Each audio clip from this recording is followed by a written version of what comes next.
Hey guys what's up, this is C Piyush Goyal. इस video में मैं कवर करवाऊंगा आपको कुछ क्वेश्चंस जो रह गए थे किसके, रजिस्ट्रेशन जीएसटी वाले चैप्टर के। बेसिकली रहे नहीं थे, हुआ ये था कि six seventh and eighth number question जो है आपके स्टडी मैट का टीवाई के का, वो मैं ऑलरेडी रिकॉर्ड कर चुका था पार्ट वन में। बट जब मैं अपलोड करने लगा और मैंने टेस्टिंग की वीडियो की भाई, तो मैंने नोटिस किया कि यार ये क्वेश्चन में ऑडियो रिकॉर्ड ही नहीं हो रही, सिर्फ स्क्रीन रिकॉर्ड हुई, ऑडियो रिकॉर्ड नहीं हुई। रीजन मीइंग मेरे माइक की बैटरी कम हो गई थी एंड मेरे को ध्यान बाद में आया, मेरे को बाद में पता लगा। बट कोई नहीं, कोई इशू नहीं है, मैं दोबारा रिकॉर्ड करके डाल रहा हूँ ये तीनों क्वेश्चन। बाकी सभी सभी क्वेश्चन जो है मैं पार्ट वन में करवा चुका हूँ, आप जाके वो देख लें अगर आपको बाकी क्वेश्चन कर रहे हैं। But for the remaining these three question मैं ये वाला पार्ट रिकॉर्ड कर रहा हूँ। सो ठीक है, कोई इशू नहीं है, आओ करते हैं फिर। सिक्स क्वेश्चन क्या कह रहा है, आइए देखते हैं। Examine whether the supplier of goods is liable to get registered in the following independent cases. ठीक है जी, ये कुछ केसेस दिए हुए हैं हमें हमें ये देखना है कि यार इनमें जो सप्लायर है क्या वो लायबल फॉर रजिस्ट्रेशन है या फिर नहीं है। आइए देखते हैं one by one. First part, Raghav of Assam is exclusively engage in intrastate taxable supply of readymade garments. ठीक है जी, असम के हमारे राघव जी हैं जो कि किस में डील करते हैं, रेडीमेड गारमेंट्स के डील बिजनेस में डील करते हैं। ठीक है, इस turnover in the current financial year from Assam showroom is 33 lakh. भाई असम के शोरूम में, असम के शोरूम से उनकी टर्नओवर कितनी आ रही है इस फाइनेंशियल ईयर की, 33 lakhs. He has another showroom in Tripura with a turnover of 11 lakhs in the current financial year. भाई हमारे राघव जी तो अकेला असम में नहीं रुके, ये तो त्रिपुरा में भी अपना शोरूम खोल चुके हैं और वहां से कितनी टर्नओवर है इनकी, 11 लाख की। असम से कितनी है, 33। त्रिपुरा से कितनी है, 11 लाख की। अब भाई बताओ क्या लाइबल है या नहीं। अब भाई मन तो विचलित हो रहा है किसकी तरफ, 40 लाख वाली लिमिट की तरफ, कि सर इस केस में क्या लगेगा, 40 लाख वाली जो थ्रेशोल्ड है वो लगेगी। क्यों क्यों लगेगी भाई, सर असम स्टेट है जो एक्सेप्शन है इस वाले चैप्टर के लिए। इंट्रा स्टेट टैक्सेबल सप्लाई है वो भी किसकी, गुड्स की, एक्सक्लूसिवली वो भी। सर सारी कंडीशंस तो हमारी 40 लाख वाली लिमिट की तरफ इशारा कर रही हैं और हमारी लिमिट तो देखो आप, ये 33 लाख है, ये 11 लाख है। समझ पा रहे हो। बट भाई मेरे तुम लोग गलत सोच रहे हो, मैं तो समझ गया तुम्हारे बात, बट तुम लोग गलत सोच रहे हो।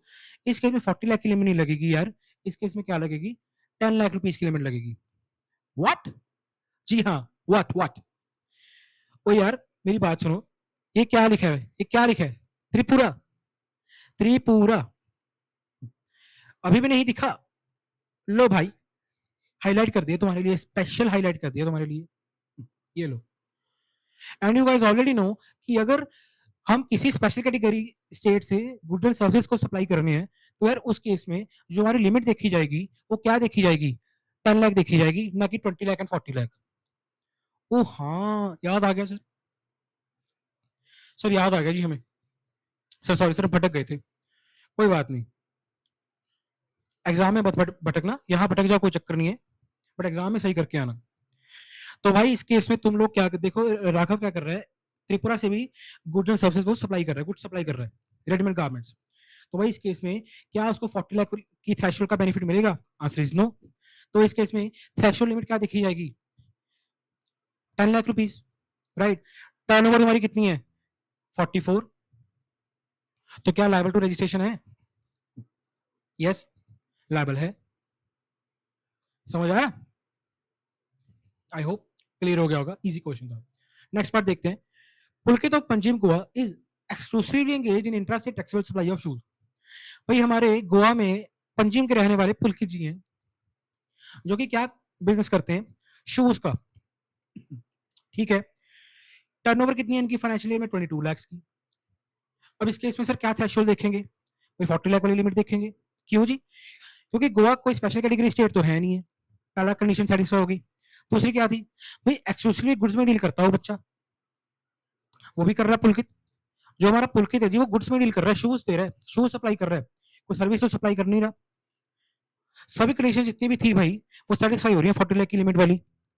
तो भाई इस केस में थ्रेशोल्ड क्या होगी, 40 लाख की। बट हमारी जो टर्नओवर है वो कितनी है, 22 लाख की। तो क्या टर्नओवर एक्सीड की, आंसर इज नो। तो क्या फिर ये लायबल होगा, answer is big big no. इस केस में क्या होगा, नॉट लाइबल। आई होप ये भी क्लियर हो गया होगा, इजी था। थर्ड पार्ट पे चलते हैं।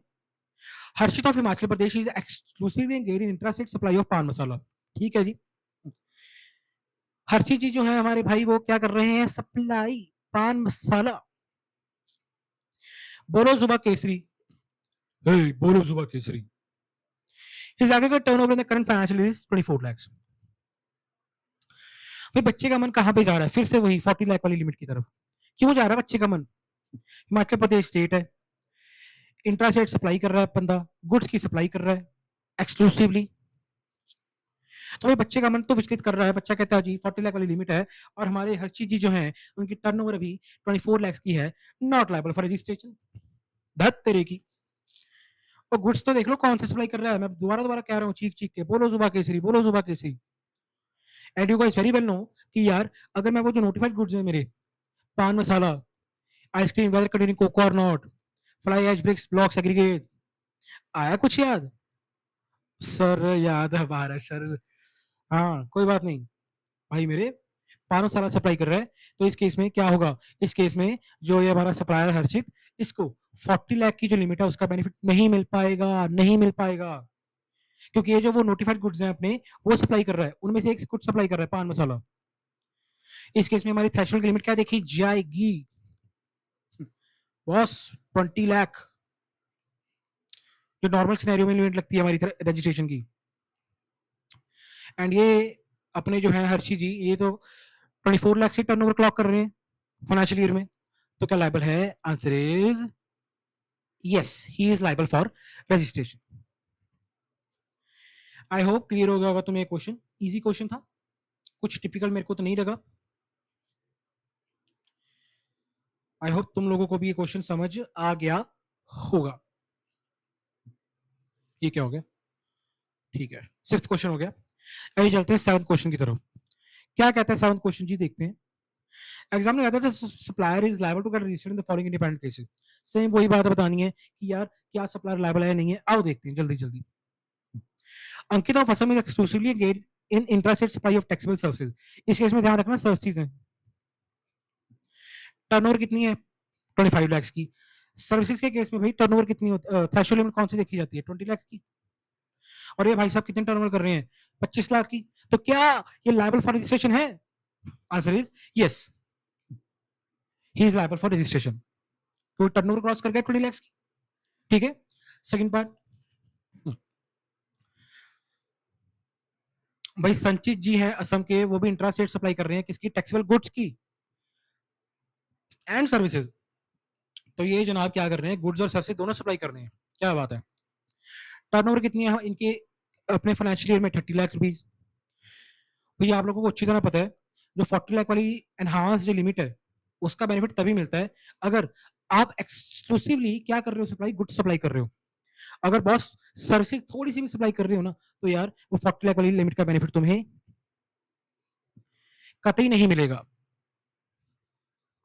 तो भाई इस केस में भी जो तुम लिमिट देखोगे, इस संचित वाले केस में क्या देखोगे? 20 लाख की देखोगे, ना कि 40 लाख की देखोगे। तभी कहता हूं ध्यान से प्रोविजंस को पढ़ा करो, डिटेल में पढ़ा करो, एक एक वर्ड तुम खुद देखो यार। अब कितनी डिटेल में पूछा हुआ है। अब गुड एंड सर्विसेज पूछ लिया, इतनी डिटेल में पूछा हुआ है, इतने लाइक माइन्यूट डिटेलिंग है जिसका तुम्हें ध्यान रखना है whenever you are studying the law। समझ रहे हो? तो भाई क्या इस केस में लाइबल होगा रजिस्ट्रेशन के लिए? जी बिल्कुल होगा। 20 लाख की लिमिट थी, ये बंदा तो हदे पार कर रहा है, ये बंदा तो 30 लाख की टर्नओवर क्लॉक कर रहा है। तो इस केस में भी ये लाइबल फॉर रजिस्ट्रेशन होगा। दोनों केसेस में लाइबल फॉर रजिस्ट्रेशन था। आइए आपको एक बार इसके आंसर को दिखा दूं। ये रहा हमारा सेवंथ क्वेश्चन। पहले क्वेश्चन बेसिकली प्रोविजन को डिस्कस कर रहा है कि 10-20 लाख की लिमिट होती है। ये हमारा क्या है, पहला पॉइंट था 20 लाख की लिमिट देखेंगे, अंकित क्या है, liable to get registered under GST है। दूसरा केस क्या था, इसमें 20 लाख की लिमिट देखेंगे, क्यों? गुड एंड सर्विस दोनों सप्लाई कर रहा है, तो इस केस में भी क्या होगा, liable to get registered under GST. मैंने भी ऐसे ही बताया आपको। अब अपना 8th क्वेश्चन जो रह गया था उसको भी जल्दी जल्दी निपटाएं। चलो, what are the advantages of taking registration in GST? क्या बच्चों जैसा क्वेश्चन पूछ रहा है, प्योर थ्योरी बेस्ड क्वेश्चन है। मैं आपको एक बार मैट का आंसर गो थ्रू करवा देता हूँ, आपका जो भी कुछ लिखा होगा, देखते हैं क्या लिखा है इस ने।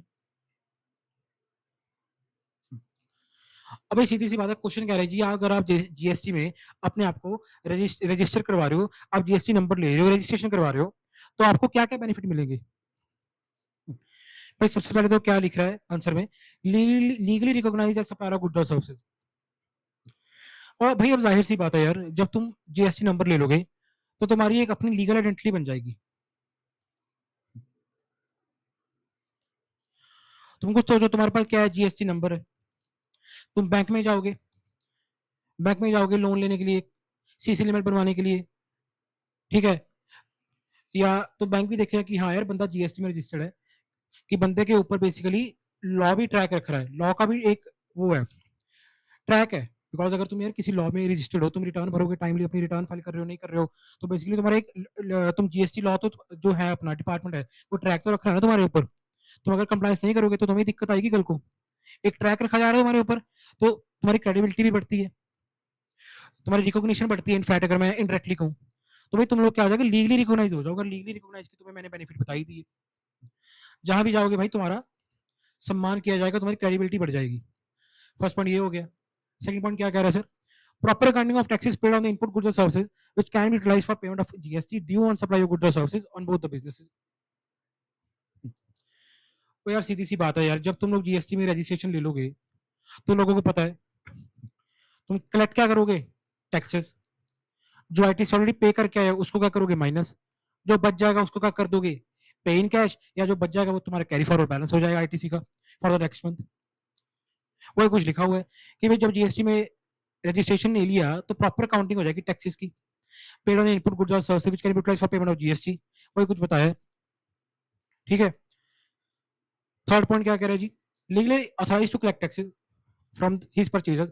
जो लोग, यही बात फिर से इसने घुमा के लिख दी, कलेक्ट कर सकते हो टैक्सेस किससे, जो तुमसे माल परचेज कर रहे हैं, तुम्हारे परचेजर्स। एंड क्या कर सकते हो आगे, आईटीसी को पास ऑन कर सकते हो, किसको, ऑब्वियसली जिसको माल दे रहे हो, तुम्हारे इशू किए हुए टैक्स इनवॉइस के ऊपर ही भाई वो सामने वाली बंदा, सामने वाला जो रेस्टोरेंट है वो आईटीसी लेगा। ये भी क्लियर है। Become eligible to avail various other benefits and privileges. अब भाई तुम खुद सोचो, जब तुम जीएसटी परिवार का हिस्सा बन गए हो, जब तुमने जीएसटी नंबर ले लिया, जीएसटी में रजिस्ट्रेशन करवा ली, तो भाई तुम लोग हमारे इस जीएसटी सपरिवार का क्या हो गए, हिस्सा हो गए। एंड जो भी तमाम बेनिफिट्स हैं, तमाम फायदे हैं, अब तुम सब उनके हकदार हो, एलिजिबल हो गए क्या, वेरियस बेनिफिट्स को अवेल करने के लिए जो भी जीएसटी लॉ में मिलते हैं। सबसे पहला बेनिफिट तो यही होता है कि आईटीसी मिल जाता है तुम्हें, तुम क्रेडिट ले सकते हो, जो भी तुम टैक्स पे करके आ रहे हो, चाहे सर्विसेज है चाहे गुड्स है, तुम उसका आईटीसी ले सकते हो, प्रोवाइडेड वो block law and condition satisfy हो रही हो, वो अलग बात है, ठीक है। और स्टैटिकल क्वेश्चन है, चांसेस बहुत कम है एग्जाम में आने के मेरे अकॉर्डिंग तो, but still you never know क्या आ जाए, तो एक बार रीड जरूर कर जाना, ठीक है। तो ठीक है गाइस, इसी के साथ आपका जो ये चैप्टर है रजिस्ट्रेशन टू जीएसटी, इसके सभी क्वेश्चन मैं कवर करवा चुका हूँ, ठीक है। ये 3 क्वेश्चन मैंने इस वीडियो में कवर करवा दिए, एंड जो रिमेनिंग क्वेश्चंस हैं वो ऑलरेडी मैं पार्ट 1 में कवर करवा चुका हूँ, ठीक है। आई होप आपको कोई भी डाउट अब नहीं होगा। स्टिल अगर आपको कोई डाउट है तो मेरे भाई मेरी बहनों, कमेंट सेक्शन किस लिए है, बस कमेंट सेक्शन में अपने इस बड़े भाई को याद कर लेना अगर किसी भी क्वेश्चन में कोई डाउट हो। एंड जरूरी नहीं है अगर डाउट हो तो भी याद करना, वैसे भी याद कर लिया करो, बता दिया करो कि बिग ब्रो हमें अच्छा लगा, हमें सब कुछ समझ आ गया, हमें क्लियर हो गया। समझ पा रहे हो, बड़ा अच्छा लगता है यार, ठीक है। जब को कमेंट करता है बड़ा अच्छा लगता है, मेरे को भी बड़ी मोटिवेशन आती है कि यार हाँ मैं भी लाइक तुम लोगों के लिए और जितना बेटर हो सकता है, जितना और तुम लोगों को मैं अच्छी तरह क्रिस्टलाइज करके समझा सकता हूँ, कॉन्सेप्ट्स को डिटेल में समझा सकता हूँ यार, वो समझा दूं, मेरे को अच्छा लगेगा यार। तो बस ठीक है फिर यार, मैं वेट करूंगा तुम्हारे कमेंट्स की, डेफिनेटली कमेंट करना कैसा लगा। डाउट हो तो करना ही करना है, पर भाई बिना डाउट के भी कर दिया करो यार, अपने इस भाई के लिए थोड़ा तो सोच लो यार। तुम्हारा क्या ही जाएगा रे, क्या ही चला जाएगा साहब, बड़े साहब हो आप, क्या चला जाएगा यार तुम्हारा, एक कमेंट कर दोगे अगर इस भाई के लिए कि सर मजा आया नहीं आया, अरे कुछ तो लिखो। खैर छोड़ो, जोक्स अपार्ट, ओके गाइज, पढ़ते रहो अपना, ठीक है। Stay tuned, stay updated, #learn with CA Piyush, #study with logic. Bye bye.